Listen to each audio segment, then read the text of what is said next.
really emphatic about it. You will listen to me. Okay.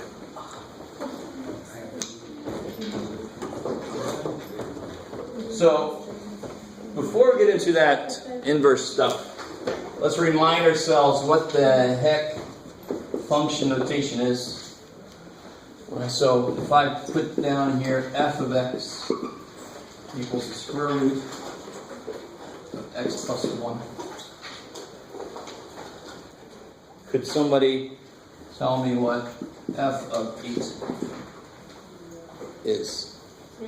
9. Square root of 7. 9. Square root of 3. Okay, I hear a lot of good stuff. I heard one bad thing. So what do you do with this in general? Yes, x marks the spot, right? So it's just substitution. So the basic idea of function notation, this is back to section 9.3, right, when we first did function notation. So the basic idea of function notation really is just substitution. F of x is that, so f of 8 is put an 8 in place. So I get square root of 9, which is 3. Good. So the 9s are sort of right, but got to go that one extra step and finish it out. Cool. I like it. So that's pretty straightforward so far, right? Mm-hmm. So what if I told you also that g of x was 3 over x minus 6? I like it. So, what's x? So I don't know. One thing I could ask you about this function specifically, actually either one of these. Find where they meet. Well, let's do another problem like this for this guy. What would g of, what you got, Jeff? I don't know, Jeff. Negative 6. What's g of negative 6? Square root of negative 4? No, negative 1, 4? Negative 6 times negative 6? So what? Tell me what you're doing. Just plug in negative 6. Yeah, plug negative 6 in where? In there? In the bottom? No. You're going to plug it in there? Why would I plug it in here? Because this is f, right? That's the function f. I want to plug it into g. Oh, okay. Damn. I read your mind. So then I'm going to plug that into g. And what's g say to do? Whatever's in there, I do 3 divided by it minus 6. So 3 divided by it minus 6. Negative 12. Good. So on the bottom, I get negative 12. Okay. And you can bring the negative up and make it negative 1/4. Okay. Cool. So that's the basics of function notation, right? Just straight up substitution. Don't let it be freaky. We use different letters. We don't just use Y everywhere, because then I'd be like, well, which one do you want me to plug it in? I use F, G, H, C, P, X, whatever. All right, so we can have an F of X function. We can have a P of X function for profit. We can have an R of X function for revenue. Right? We can have a P of X function for precipitation. How much precipitation we're going to get. Right? I don't know why I did it. So let me see what you guys think about this. You see if I can get one that works. Let's see what happens here. What in all of hell? What's the You size of f? G. So You have to know what f is? what am I, exactly, good. What am I putting into G? The F. F of 3. Because f of 3 is going to be what kind of a thing? It's a weird question. It's going to be a number, right? So if I can figure out, like Carl said, I got to figure out what the hell f of 3 is first, so I can figure out what the hell I'm plugging into G. Do you guys see that? So this is G of this number. But I don't know what this number is yet. So a really good first step is figure out what that number is. It's crazy. So f of 3, how do I do f of 3? Substitute F. Good, there's f. So put it in place of x in the f function, right? So I'll get square root of 3 plus 1, square root of 4, 2, become a 3. There it is. So that's what f of 3 is. So how could I rewrite my question then? G of 2. Yeah, so this will be g of 2, because f of 3 is Because you figured it out. 2. Beautiful. I solved it. Kick ass. And then what's g of 2? Plug it in. Plug a 2 in. Well, that's it. So plug a 2 in here, so this would be 3 over Negative 4. 2 minus 6. Good. So 3 over negative 4, so negative 3/4. This is called composition of functions. Right? And you're like, oh great, that sounds like English. Now you're merging these two classes. No, it's just we say that it's composed of that. So prime numbers are numbers that don't have a lot of other numbers in them, right? They just have one in themselves. You with me? I don't know if you remember that composite numbers are the ones that have more than one. Like 18 is composite because it's 2 times 3 times 3. I don't know if you guys remember that. Prime numbers, of course, we know what prime numbers are. Composite numbers are composed of several things. So this is a function of another function. It's composed of other functional pieces inside. Like a Russian nesting doll, right? If you have any idea what that is. Right. Even if you don't know what it is, it's still like that. How do we feel so far about that? So it's just one step removed from this, because I didn't tell you a number, I gave you a way to figure out a number that you had to do first. And then it was exactly like these. Yeah. No, don't. Yes, let's see. Let's make some different functions up. Well, maybe we'll still work with these, because I want to do their domains. So what about this here? F of G of 9.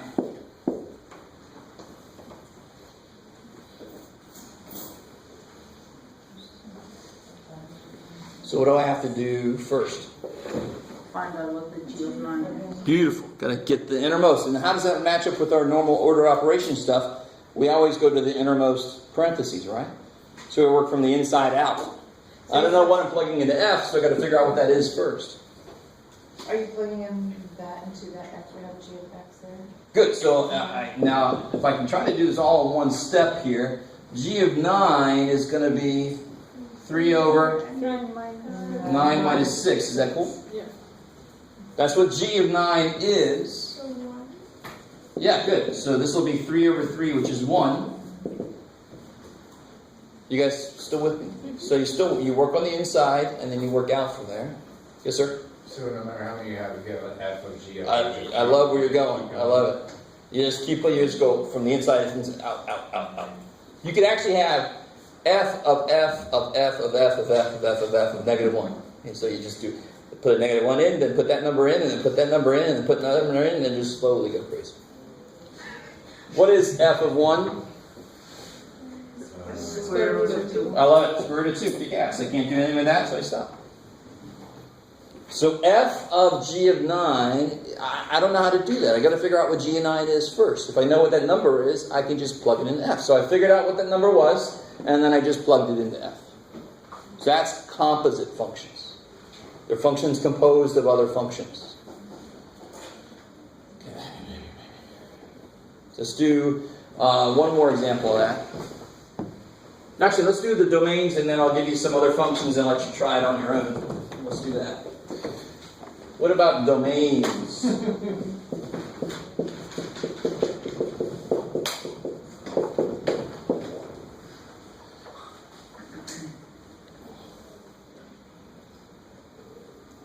This is sort of a review too, because we've done domains for radicals, we've done domains for rationals, right, where you have ratios of polynomials. Let's do that one first, because that one's a little bit maybe easier. What can't happen in that? So whenever I ask for a domain, a really good idea is to say to yourself, this is not allowed to happen. So you have a negative number? The X equals 6. all right, so let's back it up a second. Don't make it too specific. So when I have a ratio of things, the bottom cannot be zero. So I know for G, the bottom cannot be 0. Right, so I'm trying to give you a general way to attack this, no matter what that is on the bottom. Right. So now, in general, if it looks like that, a ratio, I say the bottom can't be 0. Then what is the bottom? X minus 6. So that can't be 0. How do I solve that? You add 6. Add 6. Cool. Don't freak out that it's a not equal to sign. It works the same way as an equal to sign, right? It just separates the two sides. So I add 6, x cannot be 6. Kick ass, right? Now, of course, some of you guys probably don't have to go through all of that. You can see that 6 would make it 0. So you could just say x can't be 6 because that would make it 0. I like it. How do you feel so far? That should sound familiar. We've done that kind of thing before. I'd say stuff like find the values that make it undefined. That's the way I could say that same question. But now I'm probably going to reference it as the domain of that function. What about for f? Who remembers what's going to happen for square root? And when I say domain, now that we know complex numbers, I have to say this. When I say domain, it's always assumed to be real numbers unless I state otherwise. So did I state otherwise? No, so I'm talking about real numbers here. So to keep this real, it can be negative? Yeah, the inside can't be negative. So what has to happen? The inside has to be positive or 0. So negative would mean it's less than 0, right? So what's the opposite of less than 0? Greater than or equal to 0. Right? It's a good movie too. So what's the inside? What's the inside? X plus 1. That number, whatever x plus 1 is, has got to be at least 0 for it to be real, right? And then you just solve it. So I've said this before. If you're talking about restrictions, if you're talking about what values of x make it undefined, if you can say it in words, what's not allowed to happen, and then write it in math, you just solve it. Kicks ass. It works for any damn. So here, how do you solve that?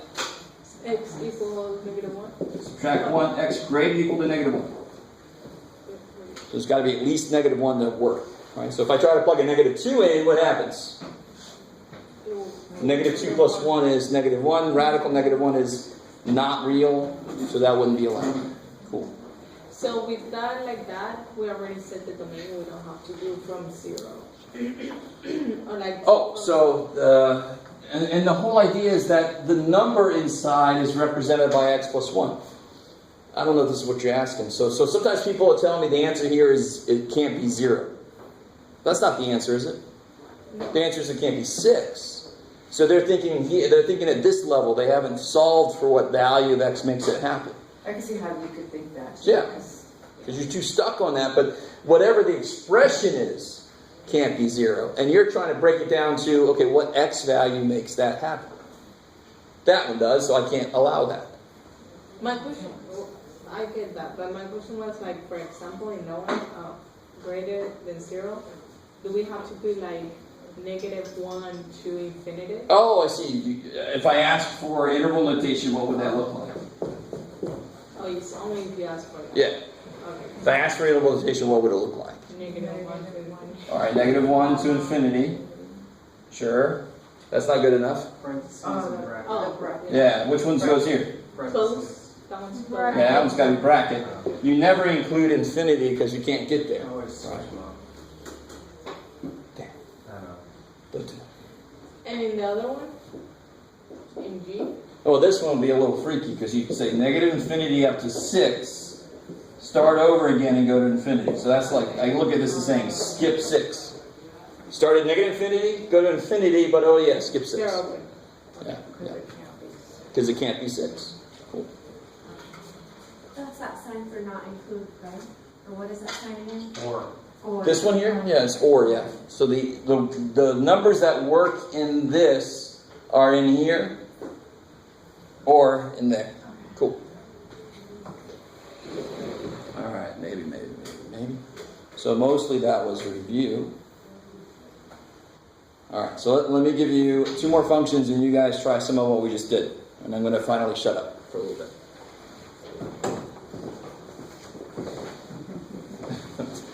No comment, though. Let's see here.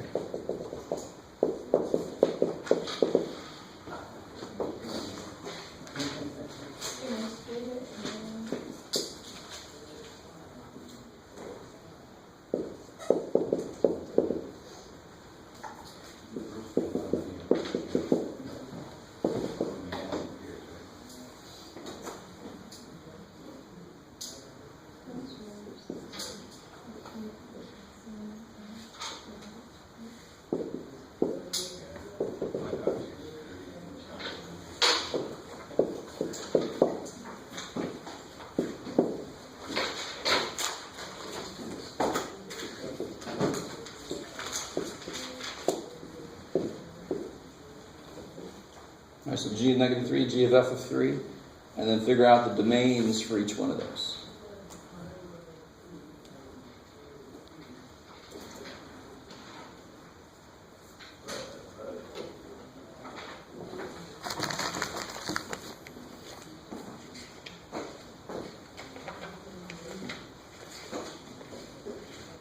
Anybody not get their stuff back yet? Everybody got their test back? Okay.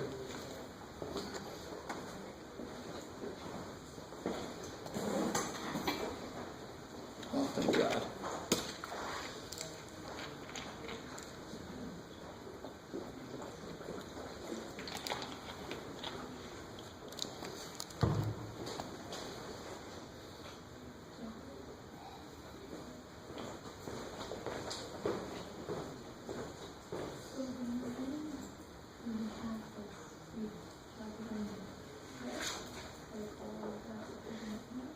No. So the very first question I asked you is g of negative 3. So where would you put negative 3? Like this? So if I just give you these, you actually have to ask you the question, yeah.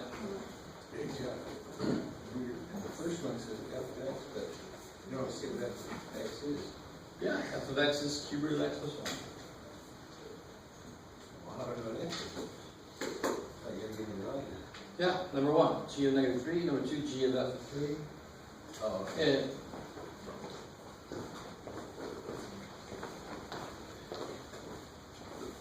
are you with me? These are the functions, and then these are the questions referring to those functions. So f is 3. So this one would say f of 3. Right. So what would you do with 3? Put it up there. Put it in the Yeah, f. that's fine. All right, that's what I thought. So then the x value for f for that question would be 3. So, I have a question. Because being the third power, it could. Good. I want to see if somebody picked up on it. One of the domains should be very, very, very, very easy.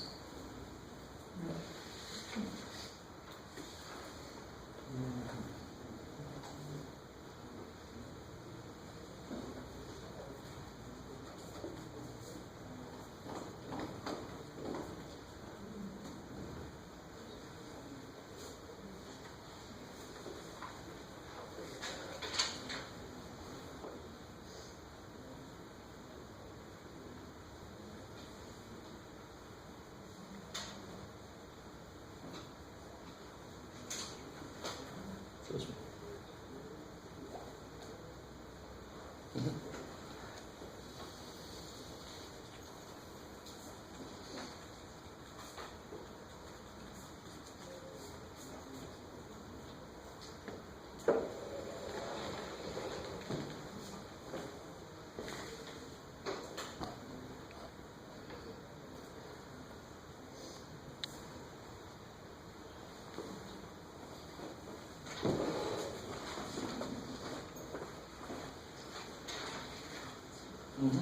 Yep. Good. No, no, no. You stop. Because it's just asking for what you know it's free. So when you plug in negative 3 in, you get a number. Done. This is asking you to do more. This is asking you to take the number you get and plug it into the other two. This one didn't ask you to do that. This one just said plug in negative 3 in and tell me what it is. You're done. Yep. Good. Then you got to plug that back in. Right? That one you're done. That's all it asks for. So if this one said that, you'd be done. But it says, okay, take that and put it in the G now. Yep. Well, in the G. And what's G? In the G. Well, you didn't write the G function down.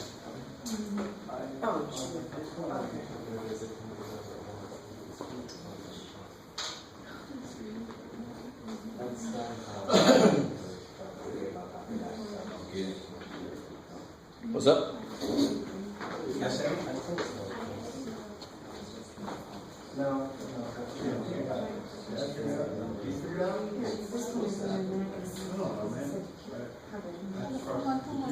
It is. 2. It's 2, so I get rid of that. It's a little bit. So then I got 2. Yeah. So this one was for the second one. So this is the first step of the second question. Okay. Because the second question says, well, G of, you figure out So 3, which we inside- haven't finished it.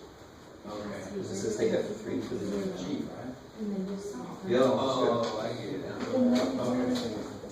yeah, no, this has to do. So how do you do G of negative 3? You substitute. Yeah, so I want to use this function here, right? So I'm going to do twice the thing over 3, the thing minus 1. Good, so I get negative 6 over negative, or negative 4. which reduces down to positive 3 over 2. Kick ass, right? And you only do something further if the question actually asks you. This says, what is G of negative 3? Which really is, what would the G function give you if you put this number into it? That's really what it's asking you. So I'm done there. That's what the G function gives me when I put it in. This one says, what would the G function do if you plug this number into it? And I'm like, oh crap, I don't know what that number is. So I got to figure out what that number is first before I can plug it like I did there, right? So the first step on part 2 is, what the hell is f of 3? And how do I do f of 3? This is substitute. Yeah, so I got to use this function now, the f function, right?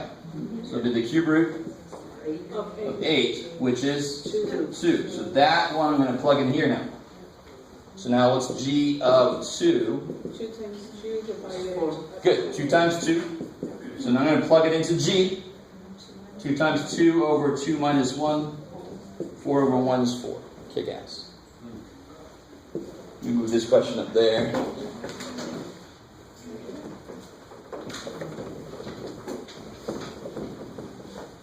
Which domain question requires no work at all? The first one. I was waiting for someone to say either one because I didn't do it. No. So, yeah, why does the first one require no work? It's cube. It's a cube root. Cube roots can handle negatives and positives, right? Cube root of 8 is 2. The cube root of negative 8 is negative 2. So I don't know if you guys remember that. Cube roots, odd roots are more laid back. They can handle negatives inside. Even roots get all freaky imaginary if you put negative stuff inside, right? So this domain is all real numbers. So for this one, for F, the domain is all real numbers. You can say that like this. You can say this like that. A little R with an extra spine means all real numbers. Or you just write it in English, all real numbers. Okay, cool. How are we doing there? Is that good? So if that was a 5th root or an 11th root, all the same. If it's an 8th root, oh crap, I got to do gradient equal to 0 and do it because it's one of those that'll freak out. Even roots freak out.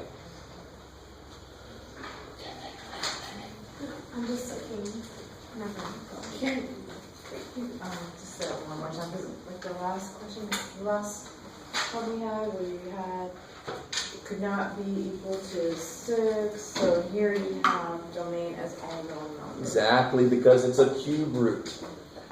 The other one we had was a square root. What cannot happen inside of an even root? It can't be negative or else it becomes imaginary. We want to talk about real numbers. Cube roots can handle negatives on the inside, right?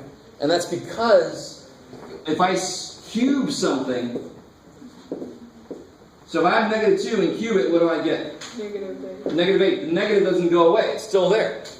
Which means the cube root of negative 8 working backwards must be Negative 2. negative 2. It's a real number. But when I square something, the negative goes away, of course, right? So if I have the square root of negative 4, that's not going to go anywhere real. We know now it's going to go imaginary, right? Yeah, so even roots freak out because it's not fair. Their powers would strip the negative away. It can't, so they can't handle negatives inside. They don't know where that came from as a real number, right? But cube roots, the cube power leaves the negative. So the cube root's like, oh, dude, it just came from the negative, dude. No problem. 5th roots, 7th roots, all the odd roots be exactly the same situation. They're all cool with negatives on the inside. Okay, maybe. What about this guy's domain?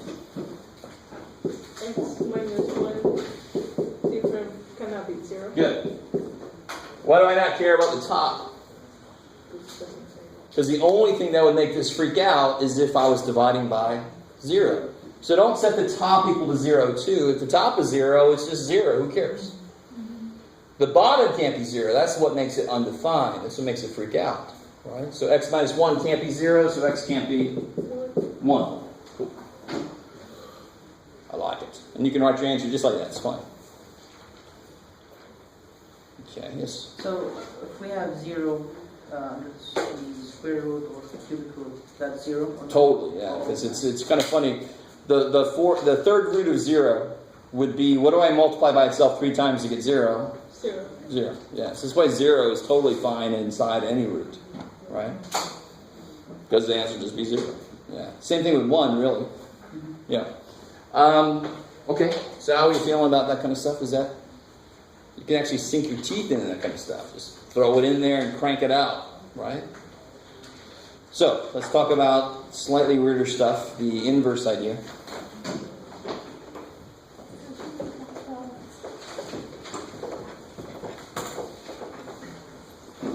So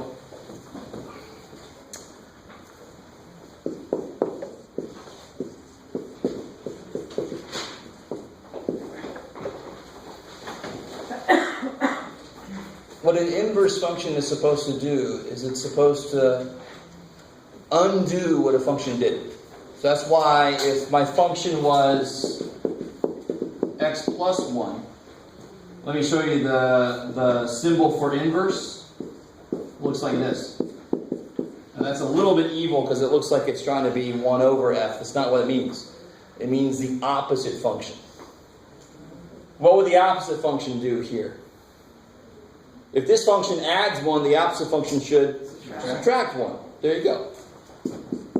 Right, that was nice and easy because it was a very easy function, right? Not much going on. But that's the idea behind this. So watch what happens. So let's try this. What's f of 7? 7. What does it do? It adds 1. Oh, put it in that. Yeah. Because that's what f is, right? Right. And what's f inverse of 8? Negative. Come on. 1 over 8. What's f inverse do? Negative 7. Plus 8 7. minus 1 is 7. A minus 1 is 7, right? So this is a part of the symbol. It's not 1 over, it's not multiplied by negative. It means the opposite function. So if this function adds 1, this function is going to subtract 1. So whatever this started at, if I do this to the answer, it's going to bring it back to where it started, right? So if the first function adds 1 and the next function subtracts 1, I'm back to where I started it. Is that cool? So that doesn't mean that's negative 7. Exactly. No. It just, this is part of the symbol. It's the way to say opposite function. We use this symbol to say that really quickly. Because that's got way too many letters for math people, right? So we wanted just a quick little symbol. I wish I would have been there when they picked this because this is a really bad idea. Because it looks like 1 over f. It's not that. It's totally not that. It means the opposite function. Yes, ma'am? So I couldn't put, so f of 7, I wouldn't put it in the f negative 1. Totally not, because that's referencing that function. If you want to put it in here, you better use this symbol. So that's the symbol for this function. That's the symbol for that function. They are separate functions. This one just happens to do the opposite of what this one does. So we give it the symbol that makes it clear that it's related to this guy. It's just the opposite of that guy. How we doing so far? So do you see how this one would go through the point 7, 8? Where did I just go? This one, for an input of 7, the output's 8. So wouldn't this one go through 7, 8? What's x here? 7. And what's the output? What's y? 8. So would this function not go through the point 7, 8? Of course it would, right? Is that cool? And what would this function go through? 8, 7. So what happened to the x and y? They switched. Kick ass, right? Which we expect that. if this is the opposite, it should take all the outputs of this and bring it back to what the inputs were. It should undo whatever this function did. So all these points are going to be the reverse of these. 7 goes to 8. This guy goes, no, I'm going to take 8 back to 7. Right? Okay, so. Sorry, you like that. Let me show you, let me show you visually, and then I'll show you algebraically what's going on. Try. Let's see. So if I give you this is purely visual. I'm not going to give you the function for this. I'm going to give you the graph of this.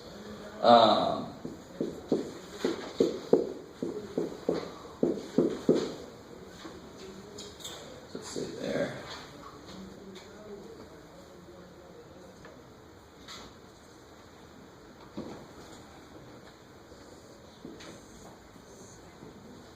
Alright, so help me out. For f of x, what points does it go through? -2, -1.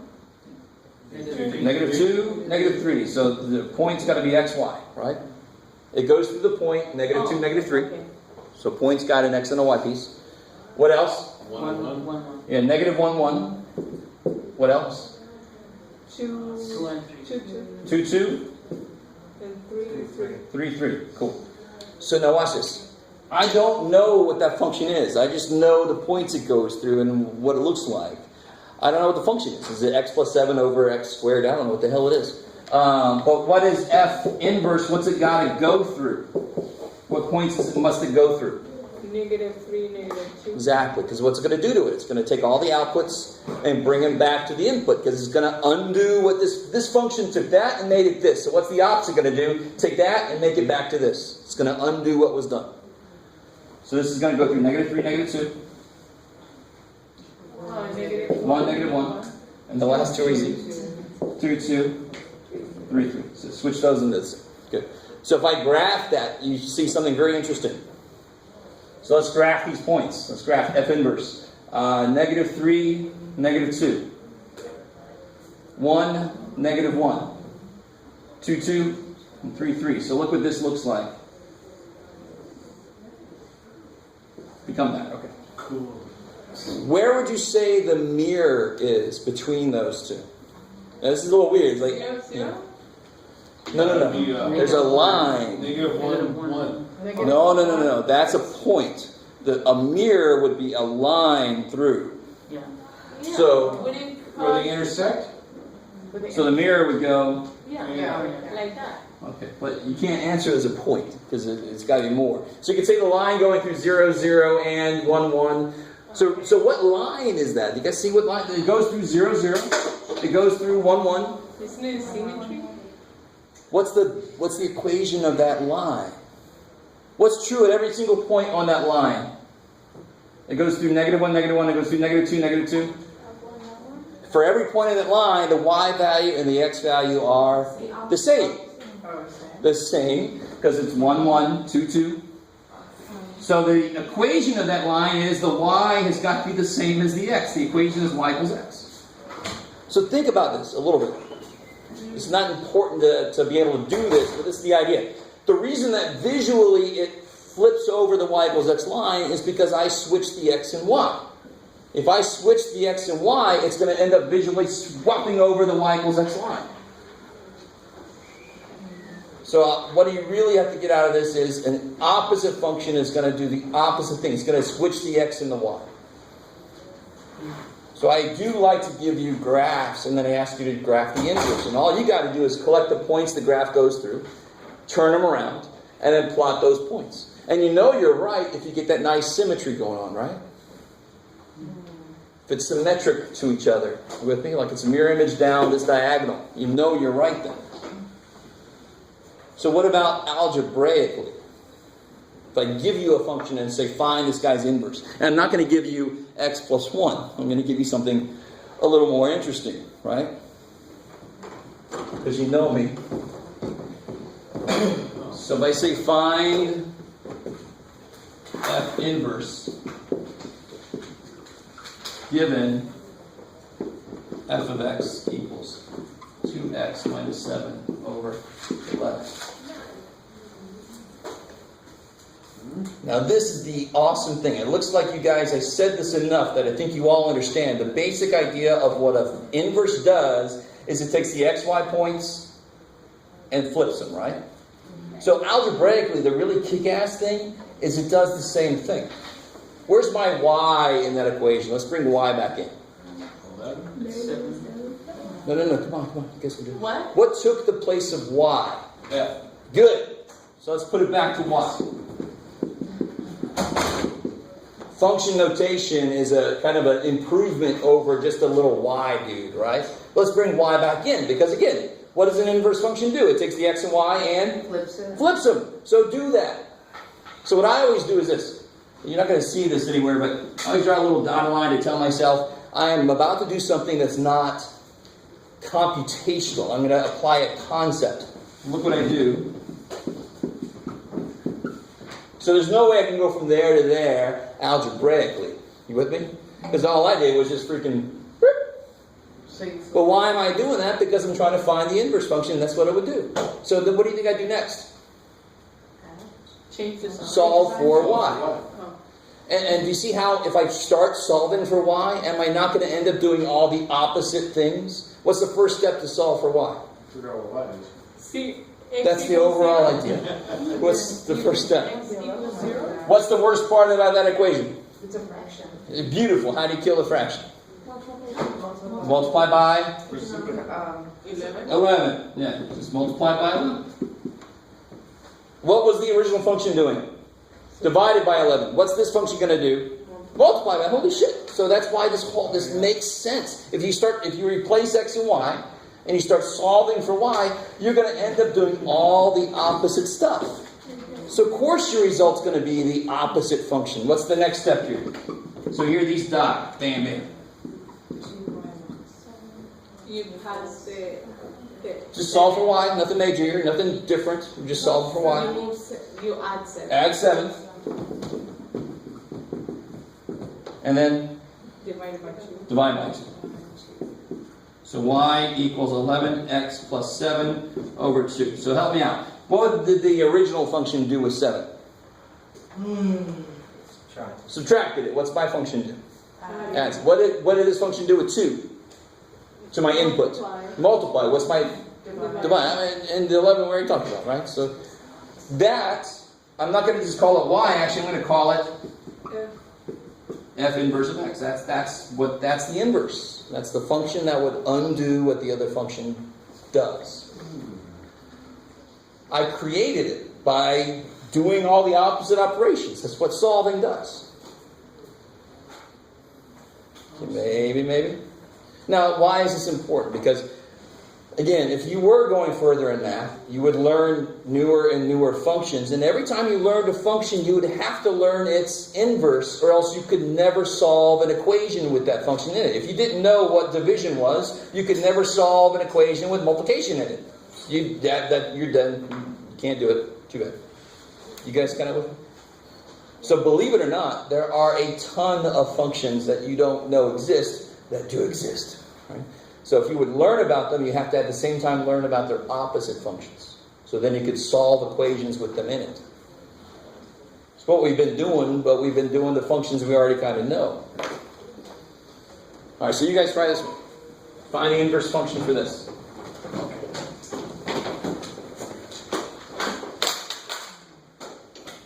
What we got? Oh, good. We got time.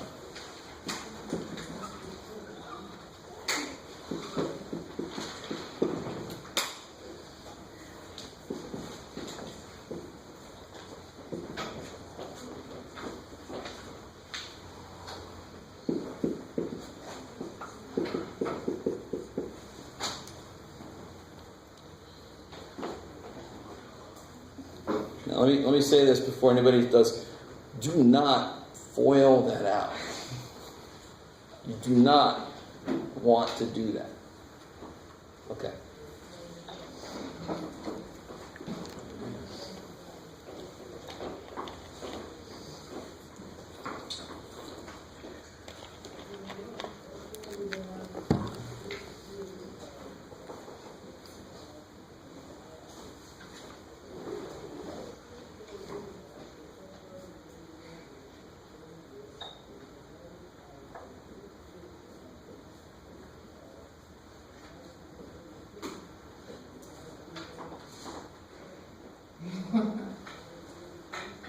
pre-calculus or I can't tell what it is.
Root, yeah, Yeah. but not the square root.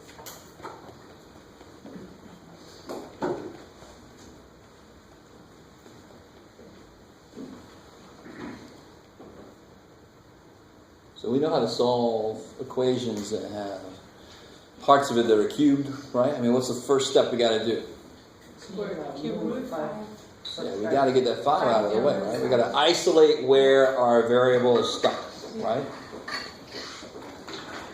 He's the innocent bystander. Let's move him out of the way.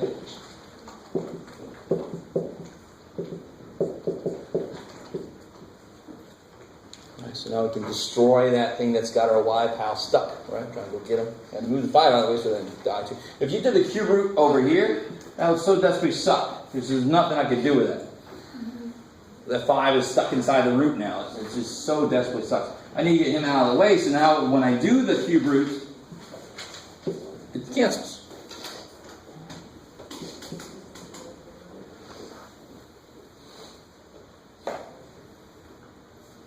So then I get cube root of x minus 5 equals So y minus y minus 2. And one last step. plus 2. So I get y is 2 plus this mess. And what should I put in place of y? X. G of x. F. G negative 1. Yes, G inverse. So this is how you say it. This is G inverse. We're going to remove G for F. I have a question. Yeah, Do you put the 2 in front or? it doesn't matter. Yeah, as long as you're adding 2 somewhere. The reason I put it in front is because when people put it back here, it sort of grows sometimes. Okay. And it gets sucked inside, and that's weird. It's like it morphs through the wall. It's no good. That's why one of my students actually, I don't know if he ever did this, but he was proposing that the symbol be like that. So it has a back wall. It makes more sense. That makes a lot of sense. It does, yeah. I'm like, write to the Mathematical Association of America and see what they're saying. I haven't heard anything back yet, so I don't know. So here it's not possible. No, exactly, because I took a cube root, right? It's just the square roots that don't know. Okay. Because when I square, I lose information about if it was positive or negative. But when I cube, I don't lose it. I know exactly what it was. Yeah, so it's not a vague answer. Can you go over the step where you went from cube x minus 5 equals cube y minus 2? Yeah, that. So when I cube rooted, the cube root and the cube cancel. So I'm left with y minus 2 there. Right. And of course the other side is just cube root of x minus 5.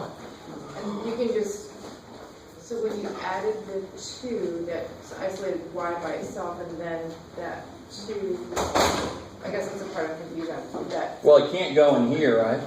right. So it's just got to be this plus 2 or 2 plus this. Doesn't really matter because adding doesn't care what order you do it in, right? So where is that from? Step? Right there.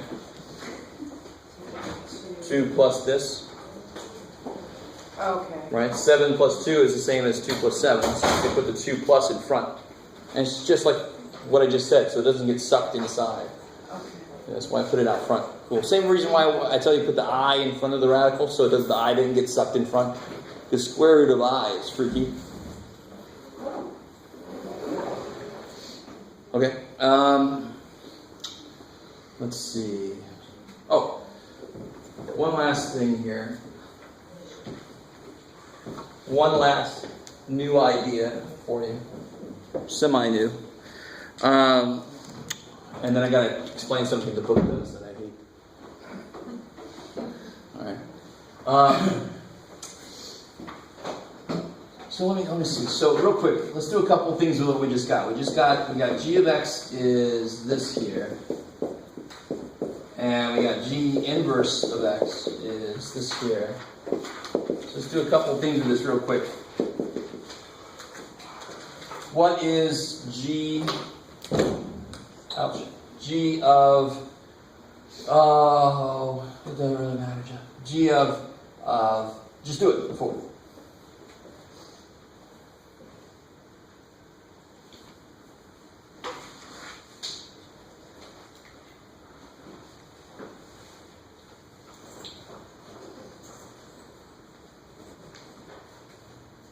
Of course, which one are you using? The first one or the second one? First one, because I asked for g, not g inverse, right? So this should be 2 evil, right? I just put a 4 where? Minus 2. Yeah. Yeah, so it's 2 cubed plus 5 is 8 plus 5 is? Negative 3 plus 8. Mm-hmm. No. 4 minus 2 is 2. Oh, that's 5. 2 cubed is 8. 8 plus 5 is 13. Oh, okay. Now, without doing any work, and then we'll verify it here in a second. Without doing any work, can somebody tell me what g inverse of 13 is? Without doing any work. It's got to be 4, right? If g of 4 is 13, g inverse of 13 should bring it back to 4. Let's verify that. If it ain't working, we can all just leave and I'll throw this section out. You know, like, please, universe, hear me now. All right. You ain't kind of happy. It's too bad for you. So if we do g inverse of 13, I've got to use this one here, right? So it'll be 2 plus the cube root of 13 minus 5, because I put a 13 in. And what's 13 minus 5? 8. And what's the cube root of 8? 2. And 2 plus 2 is 4. Yeah.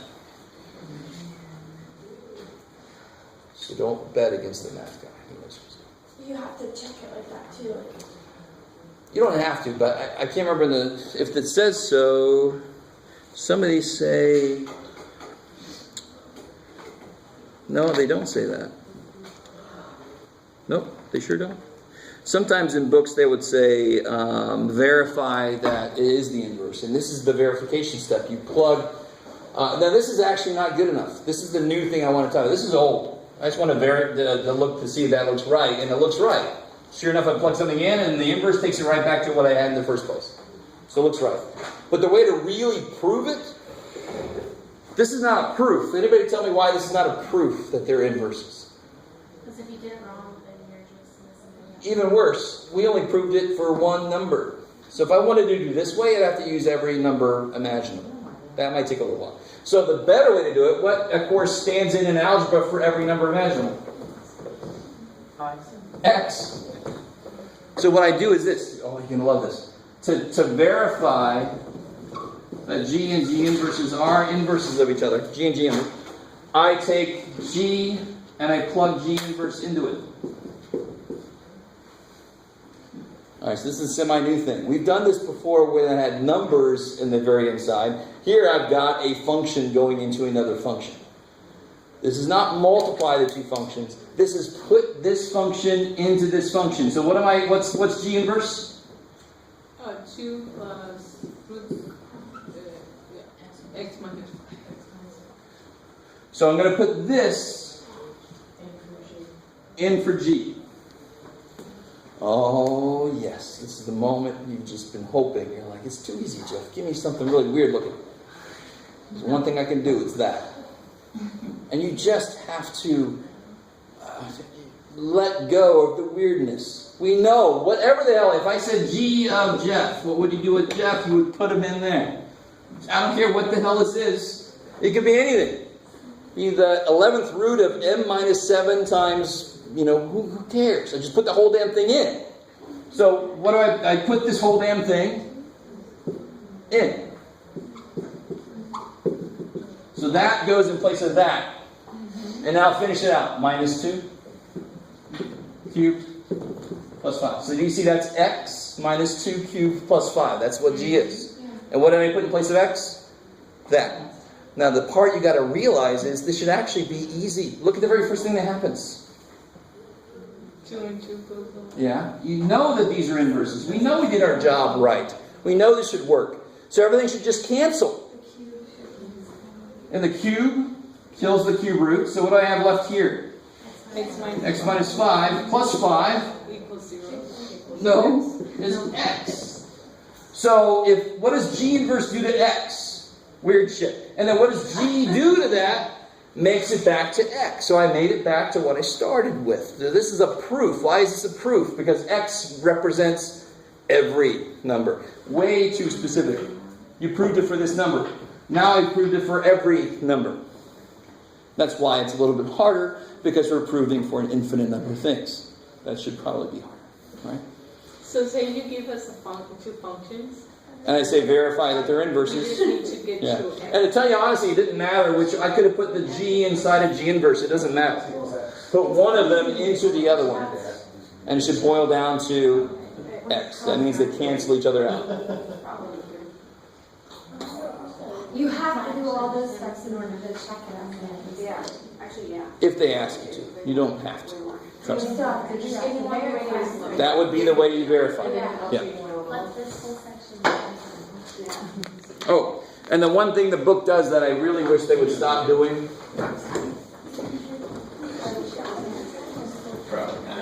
So guys, real quick, this is it. Then we can leave. Hey guys, We can beat the rain, supposedly coming. So we all understand f of 11 would be plug 11 in. And if I start saying, well, if I said f of g of 11, well, that means plug whatever that is into f, right? All right, we've done problems like that earlier. But here's the way that most algebra books represent this. They use this symbol. I was gonna write that. Yeah, so that represents how students feel they're in a fog. Or you can have the goof function if you turn around, g of f. That is just so remarkably stupid. It's so old, antiquated, worthless. So if you see that in the book, though, that's what it means. It means this. So if I saw G of, G-O-H of 2, that's the same thing as G of H of 2.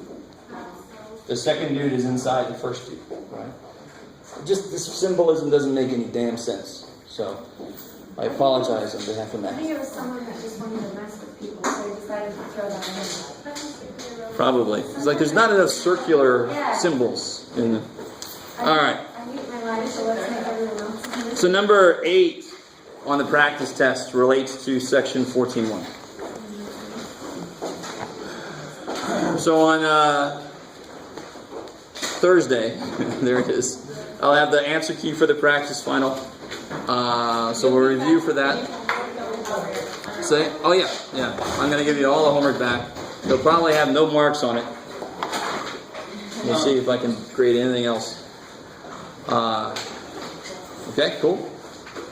All right. Yeah, so we log that, load it, meet in your